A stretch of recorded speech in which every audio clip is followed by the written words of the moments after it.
په ګراوند زه ګورم سپینه جنډه نه ښکاري، په کار نه وي د امن جنډې وراغستې. سپینې جنډې نه راوړي، خپلې جنډې راوړي دي.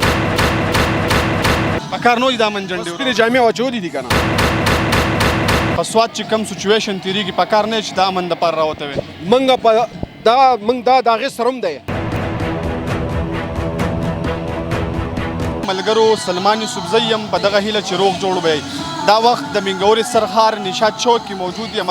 د پاکستان تحریک انصاف چې څومره هم قیادت دی هغې ټول ورکران چې دی نشاط چوک ته رارسېدلي او درنګ ساحت کې چې دی د احتجاج لړۍ به شروع کوي. راسره د پاکستان تحریک انصاف ضلعي صدر او پخوانی پارلماني سیکرټري سلیم الرحمن ولاړ دی، هغې سره خبرې اترې کوو. MNA صاحب راووتی نشاط چوک ته په څه غرض او څه مقصد راوتي؟ بسم الله الرحمن الرحیم. دا خو زموږ د چیرمین صاحب د خان صاحب کم د حقیقي جدوجهد اعلان یې چې کړی او 15 میاشتې کم بیان یې چلولی دی په پاکستان کې، دا د هغې سټارټ دی او انشاءالله تعالی د خان صاحب په اواز موږ ټول لبیک وایو. دا د هغه حقیقي ازادۍ دپاره د لانګ مارچ دپاره سټارټینګ زموږ د جلسه ده او جلوس به وي. نو د هغې نه پس به د خان صاحب په اواز موږ ځو ټول اسلام آباد ته چې کله هم کال یې ورکړو او یو دا جدوجهد به موږ پای تکمیل ته رسو د دې غلو ډاکوانو د ګرانۍ او د بېروزګارۍ خلاف.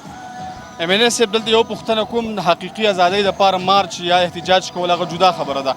په سوات چې کوم سچویشن تېرېږي په کار نه چې د امن دپاره راوته وي. موږ دا د هغې سره هم دی. موږ خپلو مشرانو ته وینا کړې ده چې دا د مهنګایي د بېروزګارۍ او د امن دپاره دی زموږ د سوات دغه چې د احتجاج. تاسو به وګورئ زموږ په بینرو کې او زموږ په دغه کې پکې موږ لیکلي دي چې دا موږ په خپل سوات کې امن غواړو.